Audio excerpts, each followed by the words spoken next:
This conference will now be recorded. Hi, it's Shabbir Safdar from the California Way team with my longtime collaborator and bodyguard, Gene Salazar. Hello. So we wanted to take a moment and do an overview of the results from the 2018 election cycle, which if you haven't seen it before, is still really exciting even months later. And then also talk about what our plans are for the 2020 cycle, which have started to come together, and we're starting to get to the point where we have events that you can volunteer for. So without further ado, let us go through the results. And they're going to pop up on the screen. I'm going to get real small here. Okay. So here they are. Okay. So we had a target universe of Democratic midterm skippers. That's registered Democrats who were registered before the general election in 2014, but failed to vote in 2014, but then did vote in 2016. So they remember to vote in the primary presidential elections, but they don't remember to vote in the lesser populated midterm elections. And we ran our campaign in California 4 and California 7 in 3 counties, Calaveras, El Dorado, and Placer County, and then also we ran it in Sacramento County. We also ran a last week strategy doing GOTV to people in the last second. And we operated the whole thing as a non-coordinating PAC. We raised about $40,000 in the election cycle. But we all spent it on on postage and printing and catering for events. No one got paid out of any of those funds. And we spent a lot of money on postage actually, so that was very exciting. And pizza. And pizza. We bought volunteers pizza because that's what you got to do. So let's take a look. This is what our various postcards look like. We had a funny voter reminder postcard and one that actually had an example of what happens in midterms when Democrats forget to vote, also Republicans. And if you didn't canvass with us, our whole technique is called a voter pledge. It's a program as old as the hills. And what it involves is going to the door with 2 postcards and saying to somebody, I know you vote, you're an awesome voter, you're a fellow Democrat, thank you for being a voter. I have this reminder service that costs you nothing. If you sign these 2 postcards, one for the primary and one for the general election, I will send them back to you with your signature to remind you to vote. And that's about as easy a pitch as you can get. People are like, that's it? That's all you want? And it was really, really successful. For every 2 doors we knocked on, one person was home. Yeah. And for every 2 people that were home, one of them said yes to that enticing offer. Correct. And then sometimes we have people come back. Remember, they would come back and say that everybody I talked to gave me a postcard. Right. And that was awesome. And when it was time to go back, we worked very hard with all of our volunteers to assemble packets. So Cheryl McKinney, who is the lead in Sacramento County, actually is also an illustrator, designed this packet. Comes in a windowed envelope, and your postcard with your signature got glued down to a larger piece all about voting and to help you make a voting plan and to talk to you about the importance of voting. But most importantly, your signature was visible through the window of the envelope when you got the mail. And on the back, in the general election, we didn't do it in the primary because we don't pick primary candidate winners. We wait to see who wins. But in the general election, we actually did on the back of that card Jessica Morris versus Tom McClintock issue comparison, and encourage people to go ahead and understand from the issues that she was a better candidate. Of course, any Democrat would be better than Republican in that district.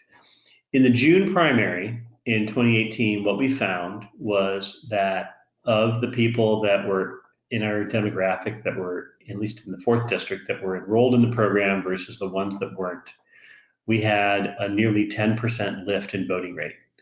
So if you look at our population of people that got postcards, 48.56% of them voted. If you look at the rest of the population that we didn't get postcards from, 38.6% of them voted. So we had an almost 10% lift, which is considered a very, very good lift for a Get Out the Vote program.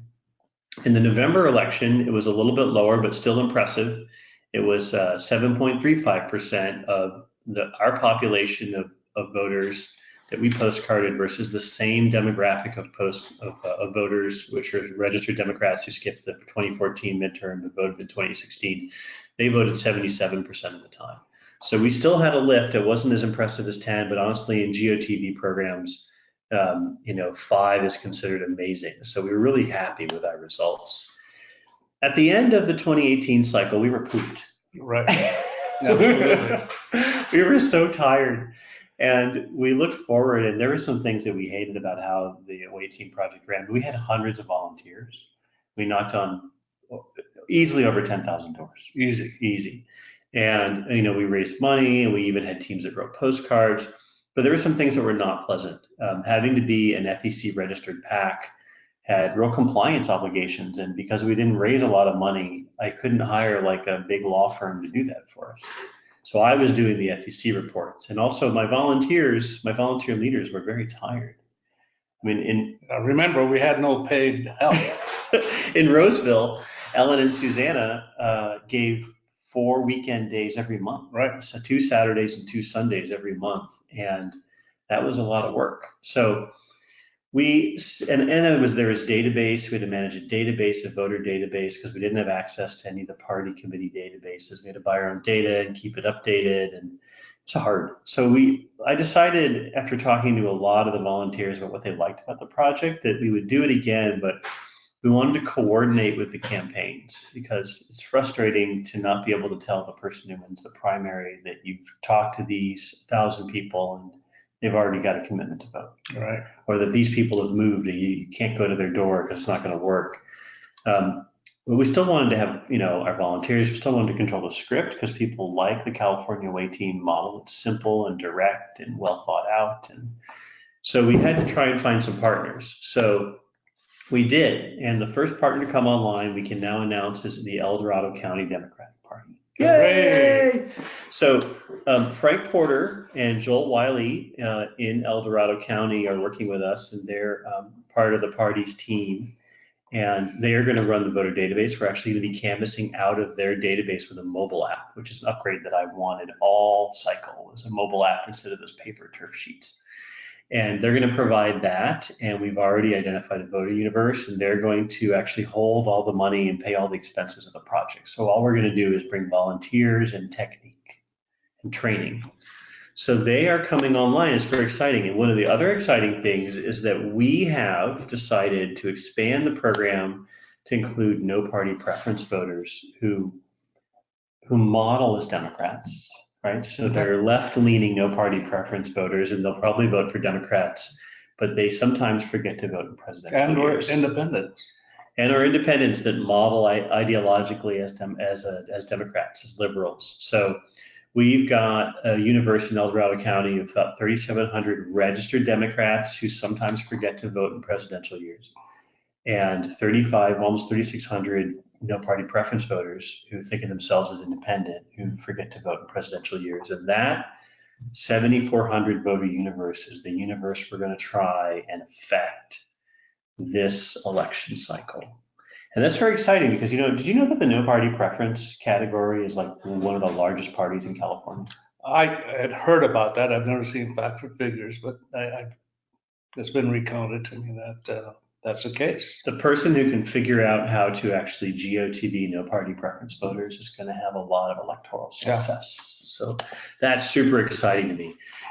The folks from El Dorado County, Joel and Frank, actually pulled a little bit of data about this audience. It's primarily white, which probably reflects the demographics of the district, and it skews actually a little young. So I'm kind of excited that we're going to be reaching out to voters who are sometimes new to voting, but at least on the lower end of the age spectrum. So that's super exciting.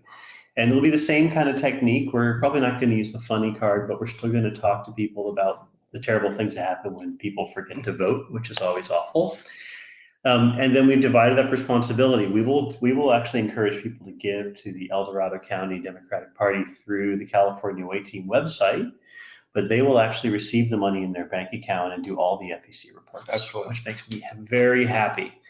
We're going to provide program trainers. We're going to use our volunteer army and bring it, and we're going to bring our expertise. They're going to provide canvassing sites to canvass out of, and they'll provide leaders for us to train and their own volunteers, because now we're together. We don't have to be separate because we're like an outside committee.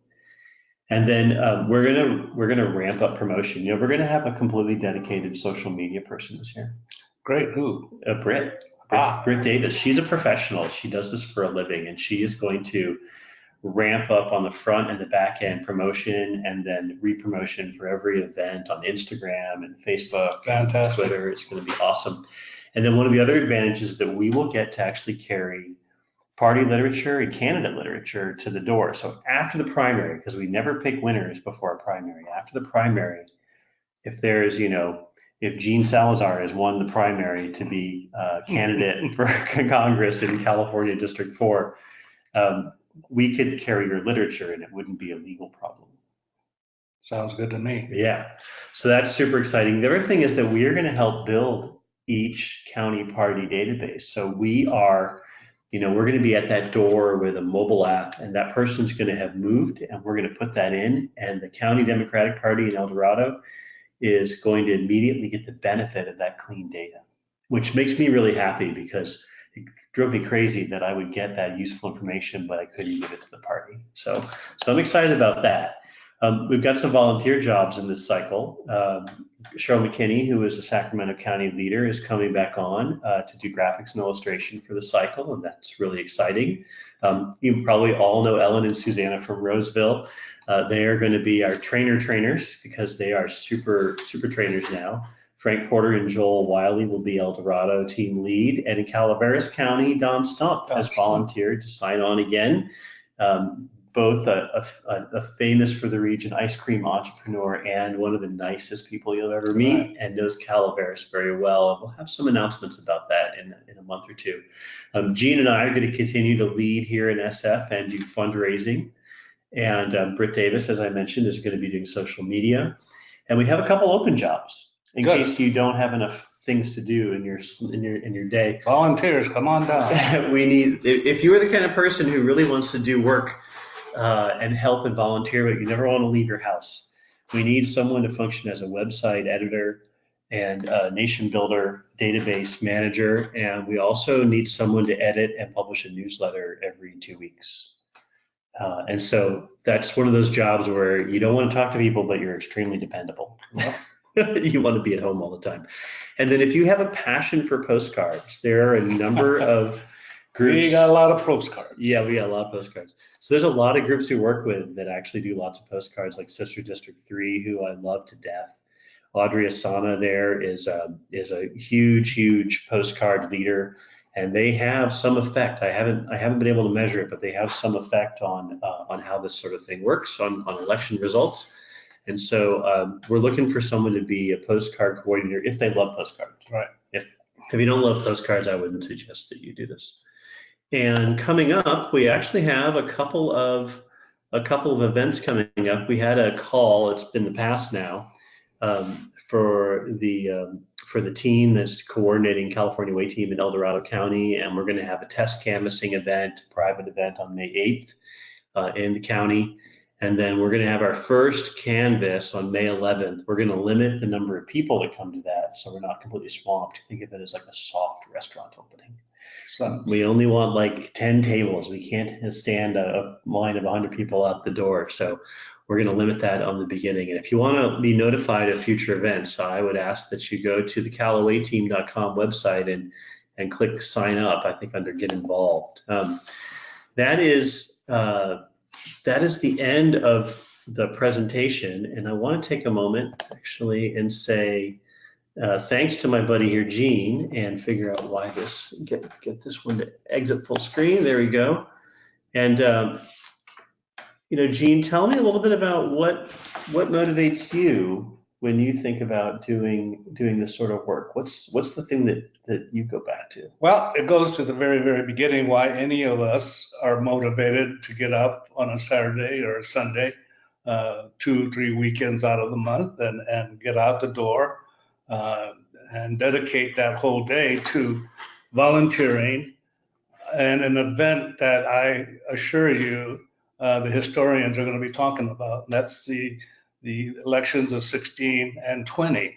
And why are they going to be talking about it? Because we all sense, historians included, that something is amiss. There is something wrong with the present way that our government is working.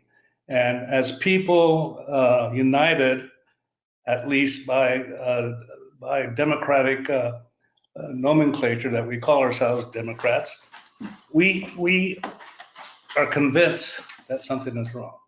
And we all share a feeling or a passion that we need to make a change. And volunteers do this, get up Saturdays and Sundays and try to do something about it. So that's what we have in common, this passion to do a change in the current system that we have. And the thing is, eventually, one of these days, you'll be seated in front of your children, your grandchildren, and the question might arise is, what did you do during that period of time when literally some people are saying our republic ideals and morals are being questioned, being tested? What did you do during that time? And it reminds me a little bit of the play by Shakespeare called Henry V. Henry V was a king of England involved in one of the many innumerable wars that they had with France over the sovereignty of England, among other issues.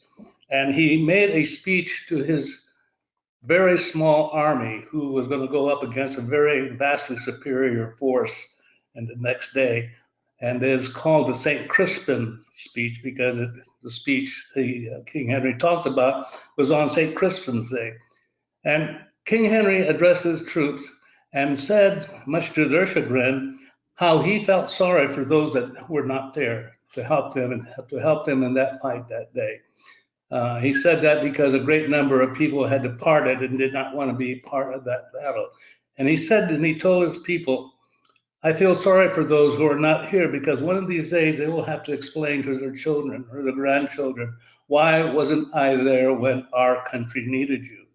And I think we all can understand that feeling that we have to be there because we have to be able to tell our children, our grandchildren, our nieces and nephews what went on that day and what we were able to do, as Shakespeare called us, a small band of brothers and sisters to help to correct the situation. So I'm asking volunteers to come and join us. You don't have to be loud and loquacious like Shabbir and I. You don't have to be a Rambo. You just have to bring your spirit and your energy and even your quiet, if you are so inclined, attitudes or personalities to this struggle. It is a struggle, believe me, and we are convinced that we will be part of the winning team that's going to be able to do something. So join us, this band of brothers and sisters. Come and volunteer with us. We will show you something that is really remarkable. A group of people that you may think you would never have anything in common, and all of a sudden you find yourself with this big passion for liberty and for justice, and knowing the facts that politics is not a spectator sport. And liberty is not free. We have to work for it. We have to fight for it. And we're looking for people who believe that passionately and want to do something. And this is one of the best ways to do it. We are Democrats talking to other Democrats to come and join us in voting for the right things and the right cause. So come on down. All right. So if you want to take a moment and go to CallawayTeam.com, just sign up there for future events, and we look forward to seeing you. You really only have to give us maybe 3-4 hours max, and you can canvass 25 homes, and you'll almost certainly come back with some voter commitments that'll show up on election day in the tallies. Thanks very much from Gene and I. Thank you, everybody, for all your help and all your volunteering in the 2018 election cycle, and we look forward. Let's toast to them. Let's toast to all of you and all the success you created, and we look forward to making this thing even bigger in 2020.